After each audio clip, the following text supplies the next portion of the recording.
Kid, man. Straight off the top, my own right rap. Hold it down for my homie in the nightcap.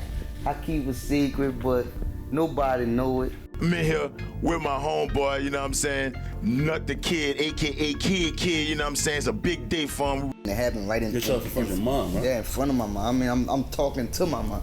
Yeah? Yeah, you know what I mean? You know, I'm in the car because I feel it coming.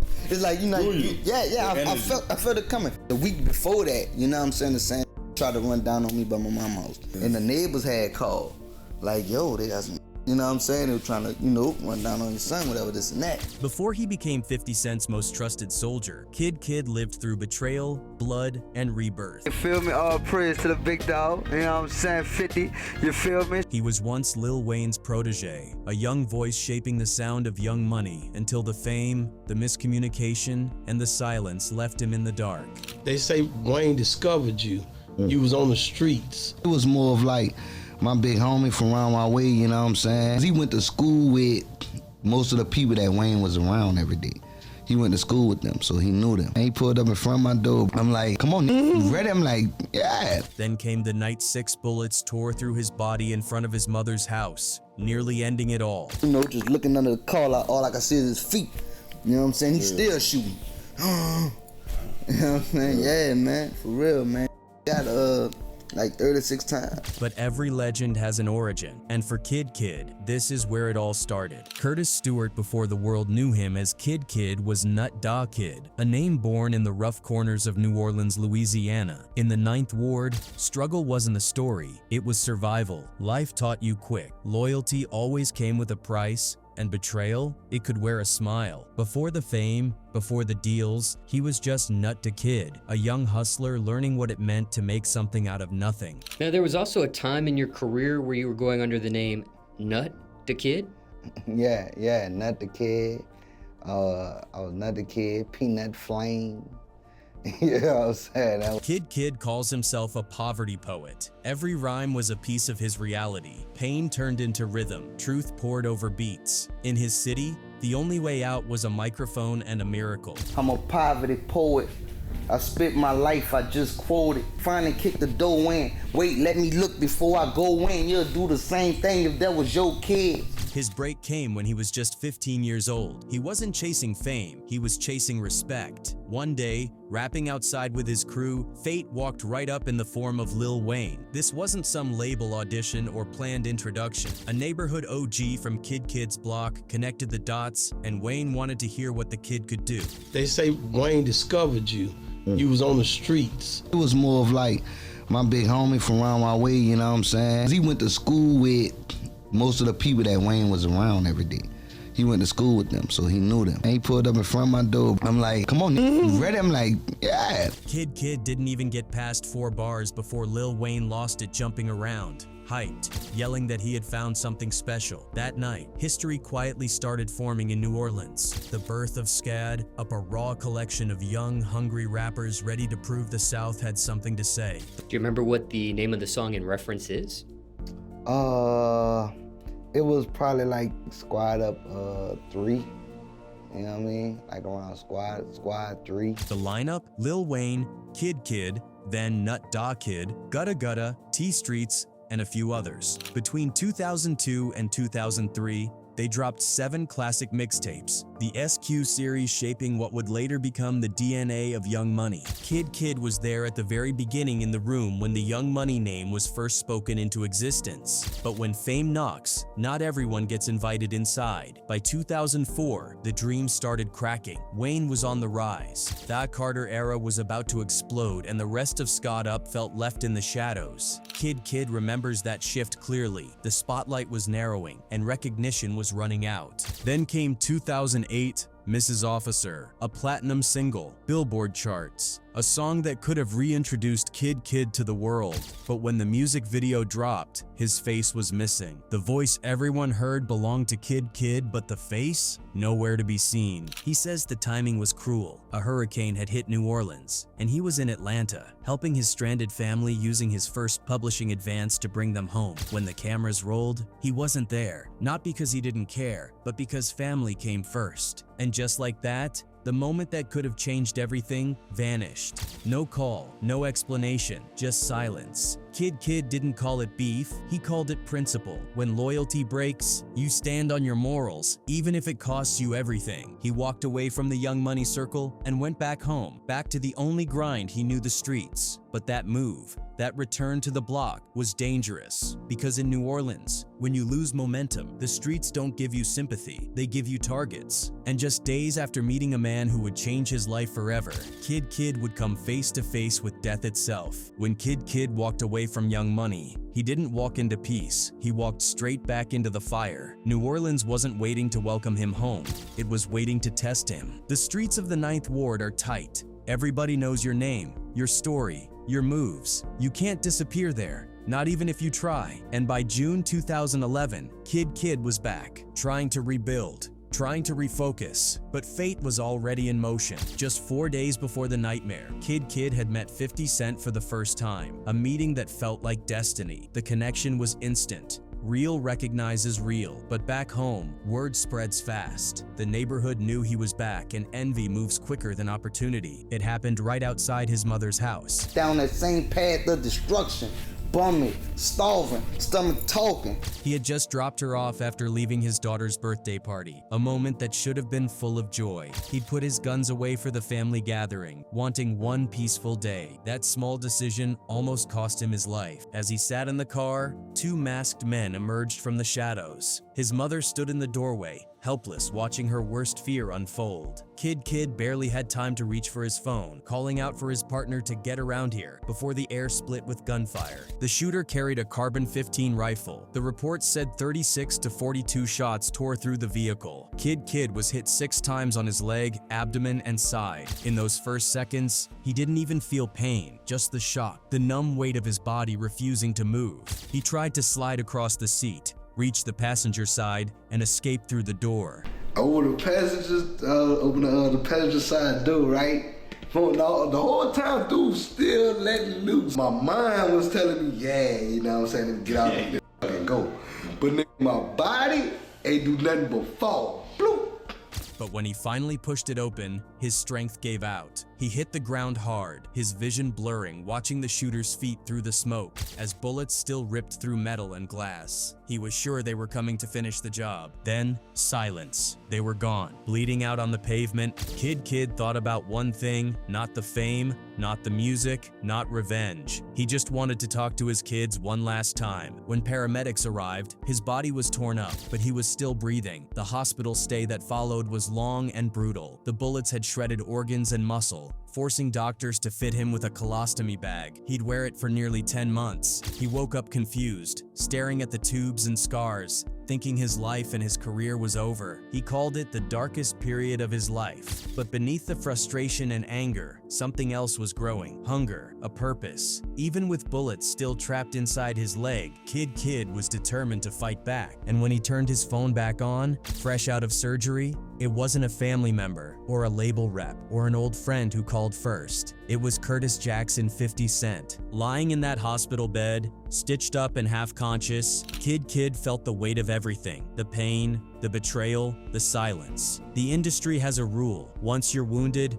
you're a liability. Labels move on, friends vanish. But when Kid Kidd's phone finally lit up after surgery, the first voice he heard wasn't pity, it was power. It was 50 Cent. 50 knew exactly what that moment felt like. The confusion, the tubes, the hospital lights, the fight to breathe. Because he'd been there too. 9 bullets deep, same pain, same betrayal. Kid Kidd said the first thing 50 told him was simple. When I got hit, my label left me, but I ain't gonna do it to you like that. That one line changed everything. Just weeks before the shooting, Kid Kidd had caught 50's attention with a remix he did of 50's song, Better Walk. At first, 50 wasn't impressed. He thought someone was jacking his hook. But when he heard Kid Kidd's verse, he didn't hear an imitation. He heard hunger. He said Kid Kidd killed the song. A few days later, 50 invited him to meet in person on a movie set. Kid Kidd didn't come alone. He pulled up New Orleans style, deep, armed, and alert. Most executives would have panicked. 50, he laughed. asked what kind of guns they were holding. He respected it because he understood it. Then he tested him. 50 handed Kid Kidd 5 instrumentals inside his studio van and said, "Take these home and write." Kid Kidd didn't leave. He stayed right there on set and recorded all 5 tracks before 50 even finished filming. That was the test, and he passed it. Then the shooting happened, and instead of disappearing, 50 stepped up. He called the hospital. He checked in, and when Kid Kidd was ready to move again, 50 put him straight to work. Barely healed, still wearing the colostomy bag, Kid Kidd flew to Atlanta to record his verse on Tony Yayo's Haters with 50 and Shawty Low. That same night, they shot the video, Kid Kidd moving slow but refusing to show weakness. The next day, he was on a plane to Africa, performing in front of thousands. His wounds hadn't fully closed, but he was already proving he belonged. Everywhere 50 went, Kid Kidd was there, not as a hype man, but as a soldier learning how to move in an empire. He knew the difference between being signed and being chosen. And for 50 Cent, Kid Kidd wasn't just another rapper. He was living proof that loyalty can't be bought. It's earned in blood, scars, and second chances. By July 2011, Kid Kidd was officially signed to G-Unit Records. But more than that, he joined a brotherhood forged by survival. By 2014, Kid Kidd had healed, physically, mentally, and musically. The scars had hardened into reminders of loyalty. And when 50 Cent called for a G-Unit reunion at Hot 97's Summer Jam, Kid Kidd was right there, standing beside legends Lloyd Banks, Tony Yayo, Young Buck, and 50 Cent himself. He wasn't the new guy trying to fit in. He was the new blood keeping the empire alive. Still, he knew the whispers were coming. Fans kept asking, "Where's Buck? Where's the bank?" But Kid Kidd never tried to replace anyone. He came to add weight, to hold the line, to prove that G-Unit still had soldiers who weren't afraid to bleed for the flag. The chemistry clicked immediately. By August 2014, the crew dropped The Beauty of Independence EP, 6 tracks of pure hunger. Critics praised the return to form, Banks' lyricism, Buck's energy, and 50's command. But it was Kid Kidd who brought the fire from the ground level, that "I've been shot and still show up to work" kind of hunger. Just a few months later, they followed up with The Beast is G-Unit in March 2015, with Kid Kidd front and center on tracks like Chase the Paper. He'd earned his spot. No more rookie, no more introductions. Then came the moment that would shift everything. That same year, XXL announced their annual freshman class, the cover that defined who the industry was watching, and somehow, Kid Kidd's face was on it. The internet erupted. How is Mrs. Officer's feature from 2008 a freshman in 2015? The backlash was instant. But XXL had receipts. They revealed Kid Kidd was voted in as the people's choice, winning over 240,000 fan votes from 139 countries. It wasn't industry politics. It was people power, and the editors argued he earned it because despite his years in the game, he'd never released a full solo album. This was his rebirth, but as the spotlight grew, so did the shadows. Just hours before performing at the XXL freshman concert in New York City, Kid Kidd was arrested by undercover police, accused of assaulting his ex-girlfriend, Marita Robinson. She'd already posted photos online, claiming he beat and strangled her in Las Vegas. His legal team fired back fast, calling the claims completely false, and pointing to her history of fabricating reports. Still, the images spread, the headlines wrote themselves, and once again, Kid Kidd was back in handcuffs, this time not from the streets, but from the fame. But 50 Cent didn't flinch. He wired $105,000 for Kid Kidd's bail within hours, standing by him publicly, calling the situation dirty work. The message was clear: G-Unit protects its own. Yet the legal storm followed Kid Kidd home. In New Orleans, the same woman pressed similar charges. The pressure mounted. Shows were canceled.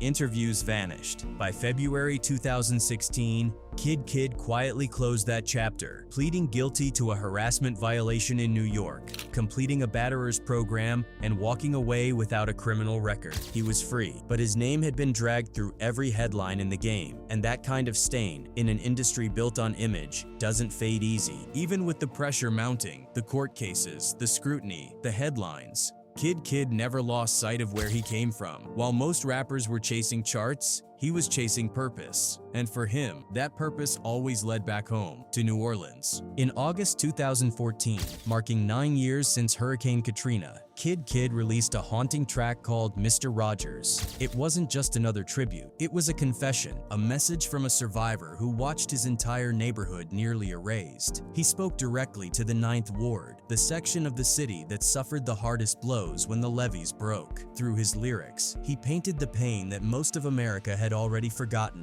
boarded up homes, lost families, and the silence that followed when the cameras left. A year later, Kid Kidd turned that same pain into film. In August 2015, he released his self-produced documentary, New Orleans, Katrina 10 years later. He wasn't chasing viral moments or streaming numbers. He wanted the world to see what they refused to look at. Through the lens, he brought viewers face to face with real people: his barber, his mother, former council members, and kids who grew up surrounded by the wreckage. It wasn't polished, it wasn't glamorous, it was true, and that's exactly how he wanted it. The film captured the heartbreak of return. Families who fled the floods now couldn't afford to come back. The city they once called home had become too expensive, rebuilt for the wealthy, not the survivors. Kid Kidd said it best in one of his interviews: "They fixed the business districts and the upper class spots, but they ain't fixing homes." That line cut deep. It summed up what New Orleans natives had been screaming for years: the idea that recovery had a price tag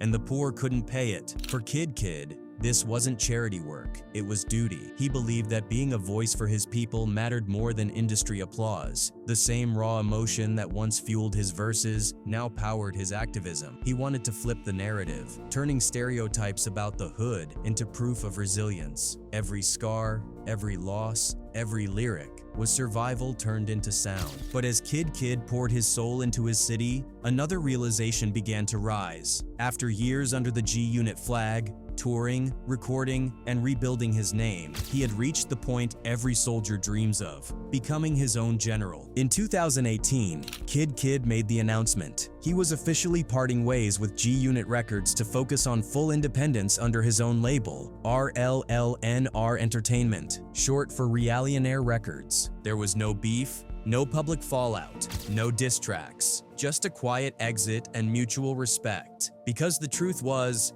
50 Cent had already given him the blueprint. Kid Kidd later reflected, "You can't expect your big bro to hold your hand forever. He showed me how to move. Now it's on me to build my own." Kid Kidd would later say in an interview, "50 never dropped me." Like with 50, like, you know, I see that and like, oh, you did, 'cause 50 dropped you. No, he didn't, bro, you know what I'm saying? Like, you know, I'm around for the music, you feel me?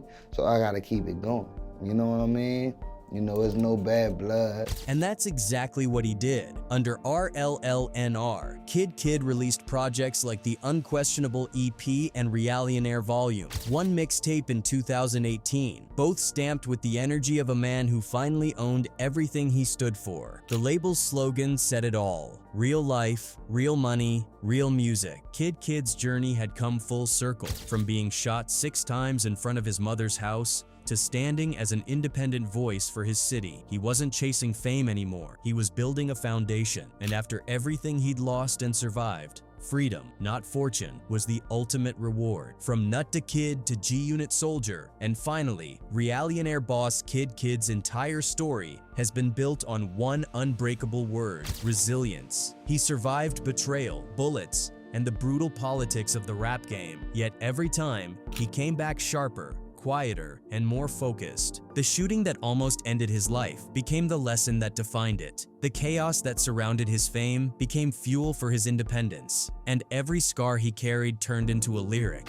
a reminder that pain doesn't destroy purpose, it defines it. By 2024, Kid Kidd's voice still echoed through New Orleans, stronger than ever. He reunited the city's energy with a powerful collaboration that made hip-hop stop and listen. The single Yellow Tape, featuring recently freed legend BG, wasn't just a record, it was a reunion of survivors. For BG, it marked a comeback after more than a decade behind bars. For Kid Kidd, it was a moment of validation. 2 generations of New Orleans rap uniting on one track, built on loyalty, not industry hype. The song didn't chase charts or radio spins. It spoke directly to the streets that raised them both. Kid Kidd made it clear, We're not chasing trends, we're telling the truth. But behind the microphone, Kid Kid's real legacy is much quieter. He often says his biggest inspiration doesn't come from the music, it comes from his children. They're the reason he moves smarter, speaks slower, and keeps pushing no matter what obstacles hit. He once said in an interview, "My kids remind me I can't crash out. I gotta show them what the building looks like." And in that simple truth lies his evolution. The man once defined by street survival became a blueprint for what it means to grow, not just in the game, but in life. He's lived through discovery under Lil Wayne, the trauma of being shot 6 times in front of his mother, and the hard-earned mentorship of 50 Cent, who taught him the art of ownership. Through all of it, Kid Kid carried the same principle that got him out of the 9th Ward in the first place. You gotta make something out of nothing, and he did. From flooded streets to international stages, from silence to independence, from almost dying to living free. Now, under Reallionaire Records, Kid Kid isn't chasing superstardom, he's building legacy, the kind that isn't measured by awards or headlines, but by truth, loyalty, and the will to survive. In a world that rewards image over integrity, Kid Kid chose the harder road, the real one. He's not just a rapper from New Orleans, he's proof that even when the world counts you out, you can still come back, louder, wiser, and Reallionaire.